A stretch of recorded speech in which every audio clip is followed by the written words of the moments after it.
Steve, welcome to my workshop and to Furniture Wood Stuff. We're going to look at 3 planes I've just purchased. 3 rider planes from Axminster Tools. A 4.5 inch smoother, low angle block plane, and what they call an apron plane, which obviously goes in the pockets of your apron, just for knocking off corners and doing light work. So it could be a series of 3 very quick and dirty reviews and see if they are worth the money I paid for, and do they say what's on the tin. Stay tuned. So here's the Rider 4.5 plane. Start off with, it came in this box, just wrapped in brown paper. Thought it was a little bit naff, to be honest. I thought they might have some, polystyrene packing around it at least anyway. But anyway, it's a Rider 4.5 smoothing plane, and it's got a UK blade, whatever a UK blade is. So what I've set out here is we've got 3 number 4 planes, a record Stanley, that's an Acorn, and this is the new the Rider 4.5. Similarities are same, they've got knob at the front and they've got a handle at the rear, all very similar.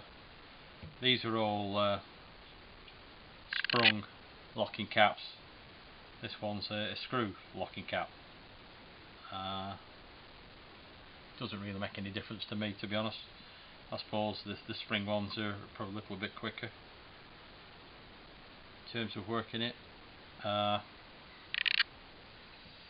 We've got a brass depth adjusting wheel on the Frog, very similar to the other ones.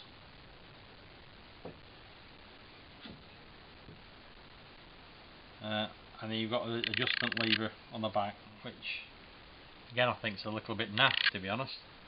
It's just a bit of pressed steel bent over, you can see. Or the Stanley one looks a bit like a forged bit of stuff, and the record one same. This Acorn one very similar, that's just a bit of bent pressed steel. So it's about here where the camera started playing up a little bit. The autofocus kept tripping in and tripping out, and got quite annoying. So I'll be doing a voiceover in a minute just to try and take that annoyance out of the way. You've actually got quite a thick blade, to be honest, compared to my other ones. We'll just do a measure. So the blade's 3mm compared to the record, which is 2mm.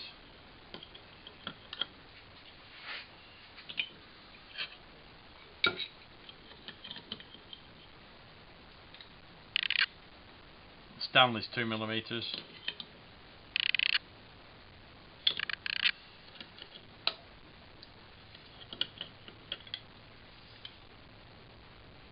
And the Acorn's just under 2mm. 1.95. So we're going to end this comparison caper. I don't think it's really telling us much, to be honest. I mean, they're just planes from different ages. So this is where the voiceover kicks in. So we've got rid of the other planes, and we're now just looking at the Rider 4.5. So the cap iron and the adjustment knobs are made out of solid brass here. Got a lash, quite nice. Like a linished finish rather than a. So there's actually plenty of contact area. That's pretty well machined on the Frog. The sole has a feeling that it's a ground surface, or it's been on some surface grinder, I would expect. So I just decided to check it for flatness, so I just got a straight edge out of the old tool drawer, and I'm just checking it now. And what I find is, well, I'll come back to bite me a bit later on, there's a addition just after the blade. Check this out later on when I put it on the surface plate. So the blade's just a flat piece of steel, and it's this UK 0 steel. The chip breaker's got a bevel on the end, as you'll see in a minute, and the edge of it is finely ground, so it does sit flat on the blade itself. So UK 01 sort of tool steel. It's an oil hardened tool steel, and it's supposed to give good durability, great wear resistance, and holds an edge quite a long while. And it's a cheaper alternative to a sort of high carbon chromium tool steel. I would guess it's price sensitive, to be honest. As it comes out of the box, the edge on the blade is ground at 25 degrees. When I say ground, it's more like a linear type finish.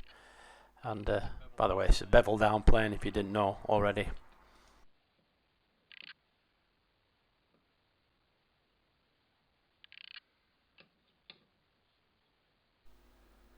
There's another thing with this plane when it came, which was I found quite strange, because when you usually buy sort of these type of products, they're usually covered in like a travel grease.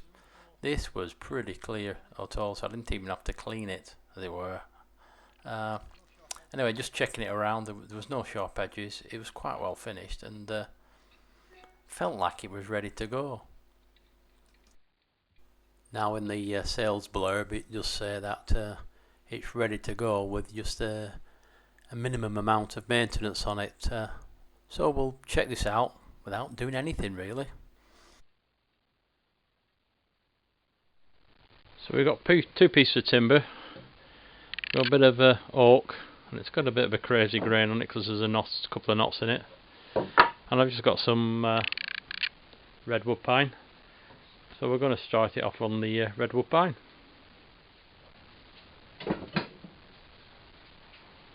The old rag in the can. Oil rag.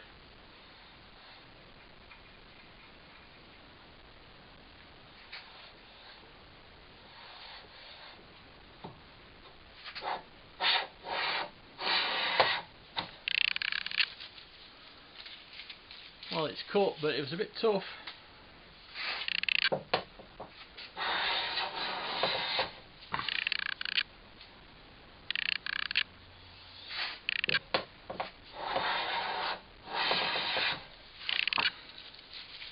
It's cut that pine.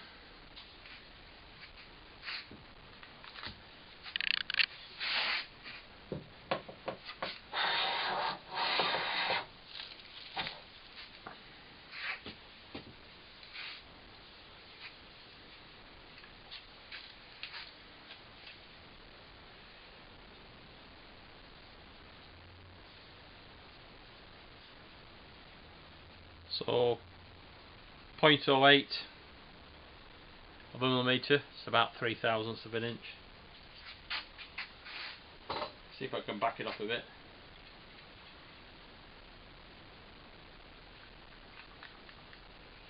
There's quite a bit of slop in that wheel as well.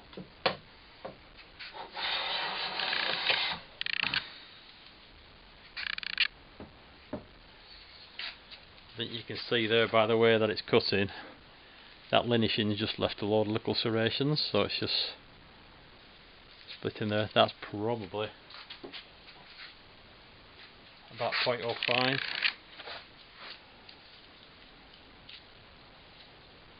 Yeah, 0.0. It's 0.05, so 2 thou. We'll try it for a bit of laugh on this oak.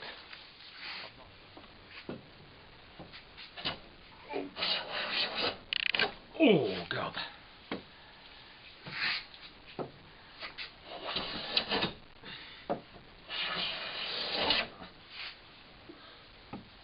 Well, it's cutting it, but God, that's hard work.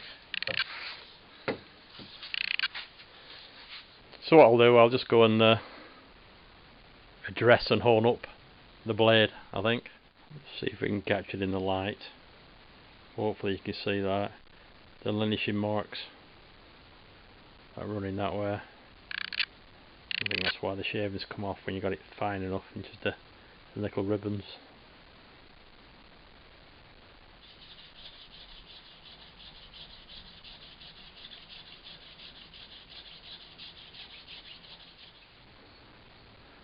So I'm only just looking really for a flat edge all across there. It's actually not too bad at the moment, so we're just going to go up the grits until it's nicely polished.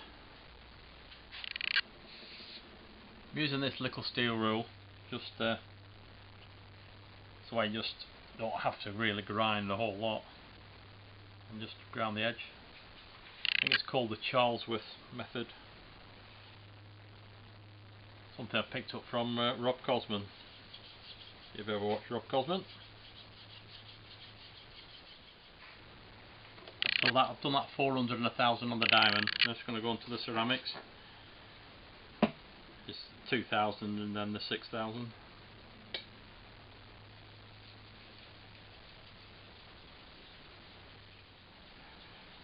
Once you've done this once, you should never have to do it again for a long, long while.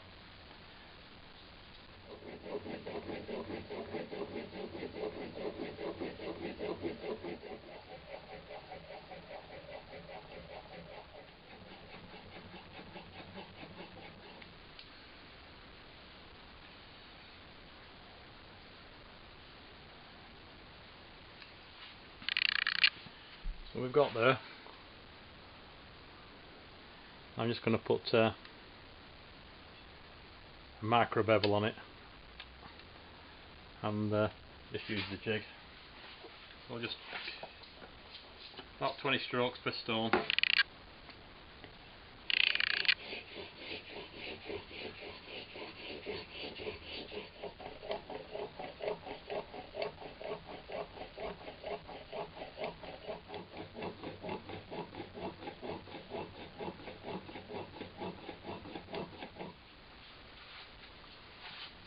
Catch it, got a nice little micro bevel on there. I'll just take it out of the jig, clean up that edge.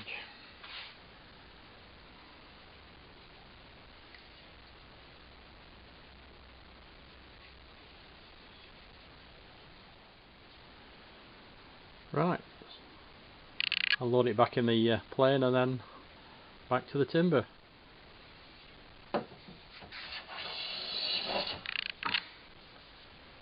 There we go. A bit of heavy cut now.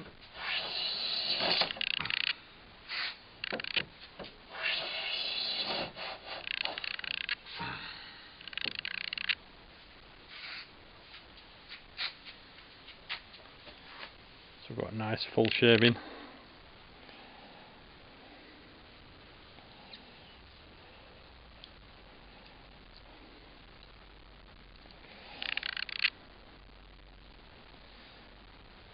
Still, that's 0.04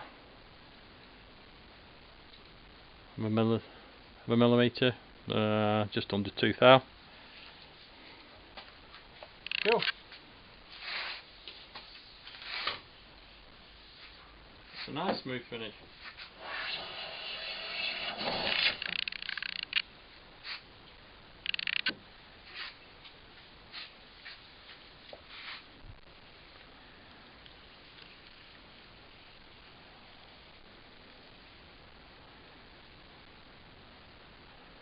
Broke off where it hit the knot. Nice, eh?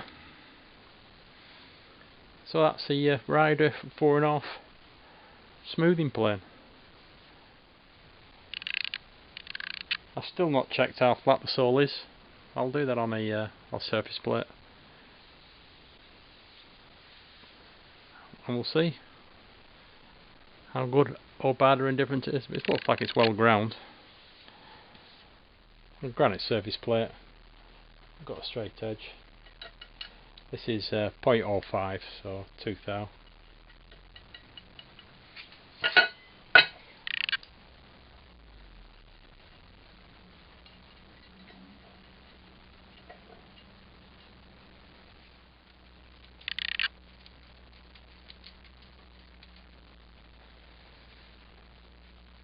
So it's a bit light there.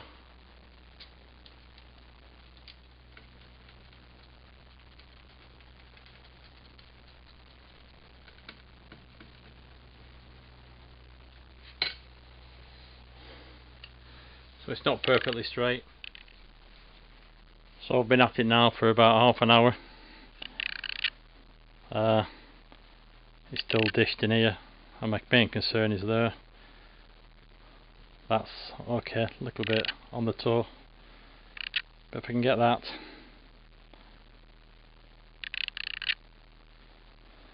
flat across there to there, I'll be well happy. So I've gone to 120 grit and I'm sanding away. This is just some 240 wet and dry, and I'll change it up when I get close. Just letting the weight of the plane, I'm just moving it up and down.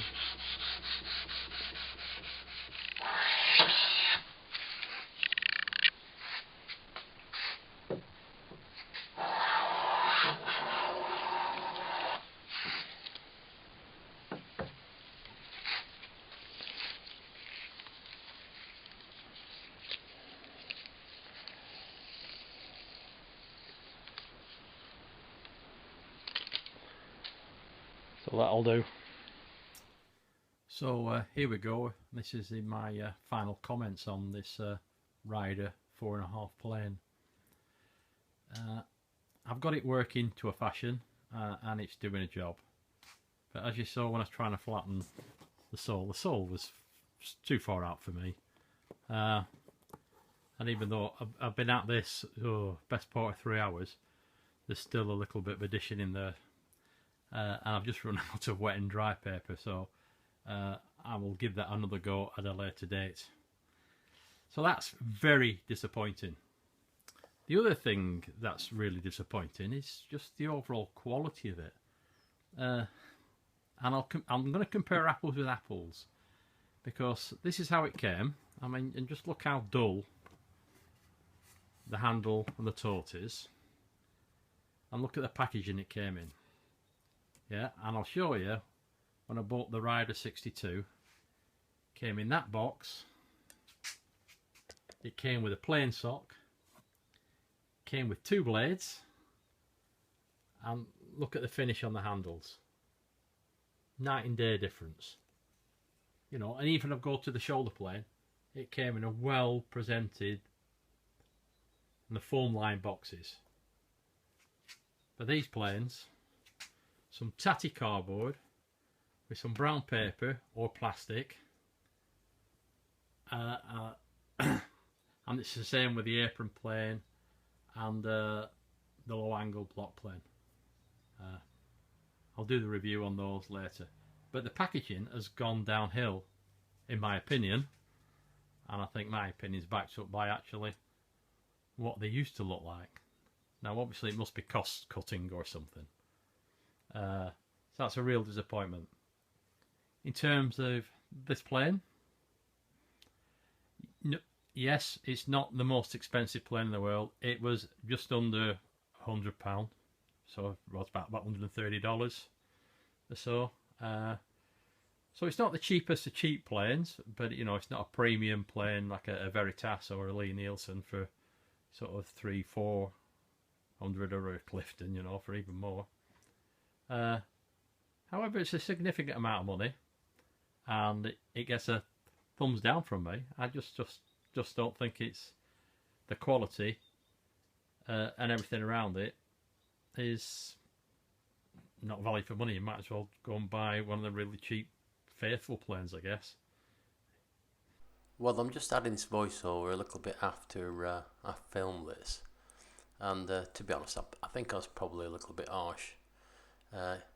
Yeah, I still agree that the packaging and the actual presentation and the quality isn't that good as it used to be, but in terms of a workable, usable plane, yeah, it is, and it did work all right. You know, and after honing the blade, it cut some reasonably fine shavings. It was only afterwards when I checked the sole, and maybe I'm just a little being a bit nerdy about it. I wanted it flatter than it needs to be. So honestly, would I buy it again? Probably not. And I'd probably try one of the other brands that are going around. Maybe one of the Lubans, or go the full hog for a real prestigious type. I've also got to admit that I get a real mixed bag from Axminster. I've got some tools from theirs that I really like, and some that are average at best. So maybe, you pay your money and you get what you pay for these days. Thanks for watching. Any comments, leave below. More reviews coming later, particularly on those two. I'll give you my honest views and opinions. Thanks for watching and happy woodworking.